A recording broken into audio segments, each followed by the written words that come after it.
what's going on everyone? My name is Gary Blackwood. Welcome back to the vlog. Last session we played really well, didn't run the best. Hopefully continue the quality of playing today. And maybe run a little bit better. Really looking forward to the game today. It's 5-5-10. Looks quite reggy, but I'm gonna fuck shit up. Let's check out the action.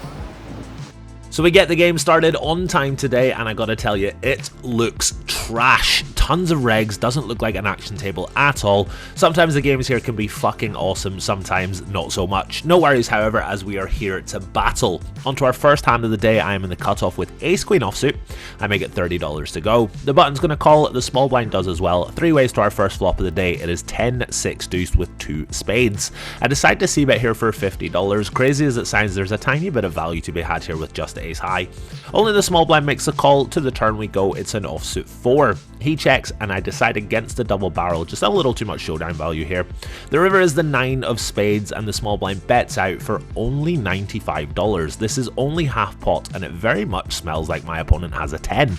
I think he bet bigger with a stronger hand, and I have a spade in my hand, which the kids refer to as a blocker in this day and age, so I decide to turn my hand into a bluff. I raise to $360. Pretty good size. It's the size I'd make it if I had a flush. I don't get called from my opponent, instead I get jammed on. Alright, cool read on that sizing tell there, guys. I of course fold and tell my opponent he has what I was pretending to have, and he said he had nothing but the nuts. Off to a rocky start and no hands of note for another 45 minutes before we pick up a couple of J-boys in the hijack. I make it 30 to go, the button calls, the big blind calls. I swear every pot is multi-way in live poker. To the flop it is 10-9-7 with 1 spade. Again, I'm c-betting here, this time with a little more equity than the last hand. I make it 50 to go. I only get called by the big blind. We go heads up to the turn, which is the 3 of spades. 2 flush draws on board now. It feels like my hand can only get one more street of value here, and given we're in position, I'd very much like to get that street on the turn. I bet $250, hoping I don't get raised. My opponent calls. To the river is the 9 of spades. Lots of hands have just improved. Betting here would for sure be too thin, so I knuckle back and my opponent turns over pocket 8. Alright, dragging in my first pot of the day. A few minutes later and I play a bit of a weird one. Early position has limped, the small blind calls, and I am in the middle blind with ace 10 offsuit. Despite the early position limper being a super nit, I think we still have to raise here. I make it $60 to go. Only the first limper calls. We go heads up to ace jack 3 rainbow. Top pair is always good, so I bet here for $45. He makes a call and an offsuit 6 rolls off on the turn. I decide to slow down and check. I really don't love it here when he bets out for $100 because he's only got 150 behind at this point and he's very tight, so this looks very strong. Still though, I ain't folding top pair for $100. I call and we see another jack roll off on the river. It goes check check and he turns over pocket deuces. My libraries are horrendous these days. Just like last week, I've got a guy tagged as a super nit and he's a bit of a ruffler. Moving on to our next hand, I'm in the big blind with a couple of mamacitas. The button opens to $30. The small blind makes the call and I of course squeeze my ladies. I make it $135 to go. Only the button makes a call. We go heads up to ace jack 3 rainbow. There's always an ace. Still though, I am betting my entire range here for a small size, which is what I do. I get called by the button and the turn card is a 5. Too thin to value bet this one. I check and thankfully the button checks it back. To the river, it's another 5. Again, I think this is still too thin to bet. Maybe could go for an exploitative block bet, but I end up checking and facing a bet of $350. I do not pay this river bet off, making a disciplined laydown here. I block all the bluffs and I'll take this line with some ace-x, so I don't think I have to call as low as pocket queens here.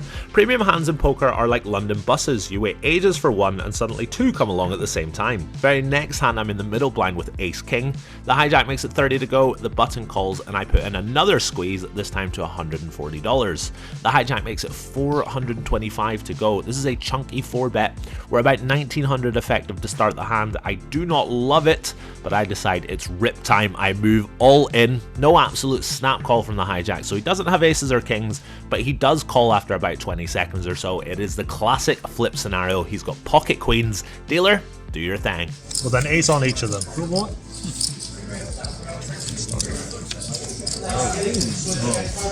King!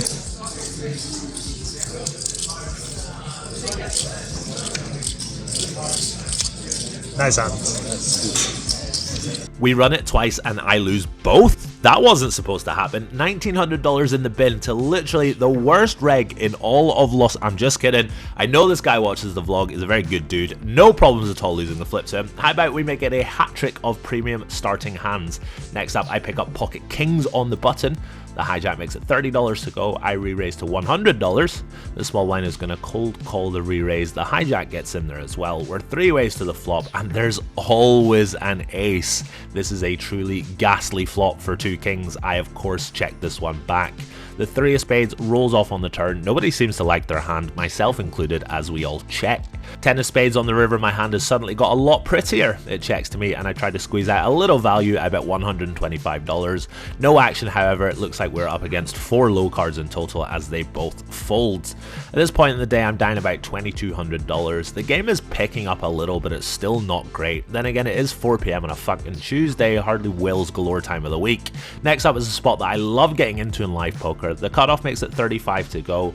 I call with pocket 8s on the button. The small blind puts in a chunky squeeze to $185, and after the cutoff calls, I get in there as well. I don't flop a set this time, but the excitement of potentially flopping a set multi-way in live poker in a big squeeze pot is great fun, and it's really profitable when you do hit them, but not this time.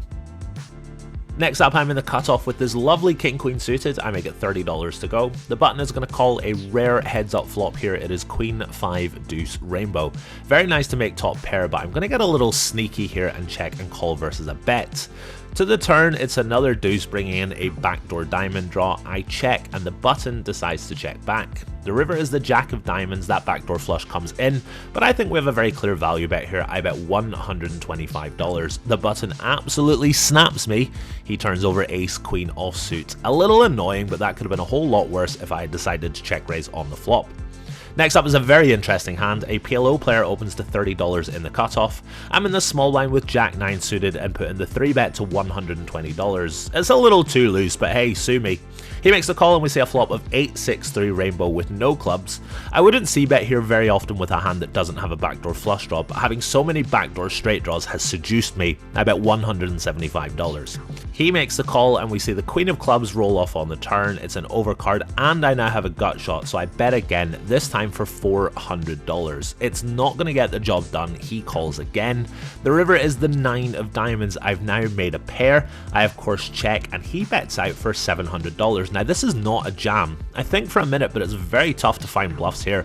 Only a hand like 5-4 suited makes sense, so I do not make the hero call. I just fold, ending my Jack 9 suited adventure right here. It was a fun one, but not exactly a profitable one. Very next hand though, I am back in the mixer with pocket 8s on the button. The cutoff is limped and I have isolated to $50. The small blind makes it $160 to go. He's been very erratic. He got it in earlier with 10-3 offsuit for 30 big blinds, but he's kind of quiet and down since then. Only I make the call. We go to the flop. It is 5-5-3 flush draw. Pretty safe one, and when he checks to me, betting is of course fine, but I decide to check this one back. My spidey sense is tingling a little. The turn is an offsuit deuce and he decides to bet out. Nothing else we can do other than just call. The river is an offsuit 9. Relatively safe if we were ahead on the turn. We're still ahead now. He bets again, this time for $300. I don't love it, but given the way I've played my hand, I think we have to call. He turns over pocket kings. I probably would have called a triple barrel here, so thank God he decided to check the flop. Down about $3,500 now. I just can't seem to get anything going today, but it is now giveaway time. All you gotta do to be in with a chance of winning is guess my exact whole cards in the next hand, suits and all. Put it in the comments below and the closest guess will win 100 of Joe Biden's finest American dollars, or Donald Trump's finest if you're a Republican viewer. Remember, you've got to be subbed to the channel, so make sure you click that sub button and guess my whole cards in this hand in the comments below, suits and all. Okay, so the button is made at 35 to go. I'm in the small blind and make it $135. He makes the call. We go to the flop. It is King Jack 7 with 2 clubs. I decide to check my mystery hand on the flop and the button stamps here for $150. I make the call and we see the turn. It's the 3 of clubs. I check again and he bets again, this time for $300. I once again make the call. We're off to the river. It's the 6 of clubs, 4 clubs on board now, and the button shoves it in for his last $450. I'm not going to tell you how long I took to call, but I did make the call. My opponent turns over ace 10 with the 10 of clubs. That's all I'm going to tell you guys. I'm not going to tell you if I won or lost. And I also know the villain in this hand is a watcher of the vlog. Please, if you're watching this, don't comment with my hand and win the giveaway. Thank you very much. The game is now starting to get short. We're four-handed, clinging on for dear life. This tends to happen sometimes. The game gets really short and we try and stop it from breaking. Next up, the button makes it $35 to go. I'm in the big blind with pocket 10s and I pop it to $140. This is the guy I lost the flip to earlier. He's clearly got my number today, so I'm a little concerned when he 4-bets me to $340. I can't shove this hand, but I definitely can't fold either, so nothing else to do other than just call. To the flop, it is 9-4-3 with 2 spades. I check and he bets for $175. I tank for a little while, but I'm never doing anything other than just calling. The turn is another 9, and when I check, the button tanks for an age before deciding to check back. The river is an offsuit jack, and I think betting here is just too thin. He can check back some overpairs on the turn, and in theory some of his 4-bet bluffs have just made top pair, so I fake tank trying to deter him from betting, and when I do check, thankfully he snap checks back. I show my 10s and he tells me I'm good. Kinda relieved there to win this 4-bet pot. I guess he had a hand like ace king or something. Dragging in this nice pot, finally starting to climb out the hole, and next up is the funnest hand that I have played all trip and will play all trip. We're playing 5, 10, 20 now, and let's just say there are some interesting characters in the game. A reg I play against every day has opened on the button. I make it 200 to go from the big blind with jack 9 of diamonds. A new player to the game who is rather intoxicated decides to call. The button folds and we go heads up to the flop. It is 9-7-3 with 2 diamonds. Absolute gin flop for me. Easy c-bet here. I bet $125. To be honest, I just want to keep all his random air in here that I have so much equity versus. I succeed in doing so. He makes the call. To the turn, it's an ace. It's a yucky turn card. I didn't want to see that. I check and he decides to check back. And also 8 rolls off on the river. I decide to just check here. Take my second pair to showdown if I can. I cannot, however. He moves all in for around $550.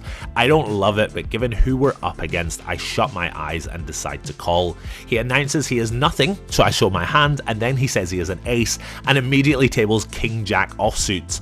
He's smiling as he's doing so it's all in good fun, I hope, and he immediately asks the dealer how much he can rebuy for. He then takes a wad of money out of his pocket, and while he's counting it, he proceeds to look me dead in the eye and start screaming fish in a high-pitched voice at the top of his lungs. So fish! 1500. 1500. Yeah. Yeah, Fish! This is the most bizarre thing I have ever encountered. He is just staring at me, screaming the word fish over and over again. I am absolutely howling with laughter. No idea what to do or how to take this, but it does appear that it is all in good fun. The guy was an absolute legend, kept us all entertained for the rest of his time at the table. Unfortunately, his rebuy didn't last too long, and he was on his way not long after this hand. The game unfortunately goes short again, and I get into one more pot before the end of the day. The button opens to $50. A very tough local female pro makes it 200 to go from the small blind. I look down at a couple of 10s in the big blind and put in the cold 4-bet to $540. She then 5-bet jams for $1,600. Given the straddle is on, this is only 80 big blind, so I of course snap call for about 1,000 more. She's a run at once type player, so I don't even ask the question if we can go twice. Don't love that queen on the flop one bit, but when the board is fully run out, she turns over ace king for just ace high, winning this $3,200 flip to take me back to even for the day. Thank you, poker gods. The game lasts for another 40 minutes or so before eventually breaking. No other hands of note for us today. It's been a very fun but very swingy day. I'm very happy to have climbed out of a $3,500 hole to book a very, very small loss. Alright, that brings us to the end of this episode. I lost a whopping $51. Not too bad considering I was down about 3,500 after just a couple of hours. Once again, I feel like I played really well today. I'm really happy with the quality of play, and that's all that matters. Very soon we will pick up some good cards and we'll be able to win some money. But yeah, really happy with the way I played today, and I guess that's all that matters at the end of the day. Just a quick shout out, look how fucking beautiful this place is. Got big neon signs, clear skies, palm trees. I'm not looking forward to going back to London in a few days, I'll tell you that much for free. On to the next one, guys. Take it easy.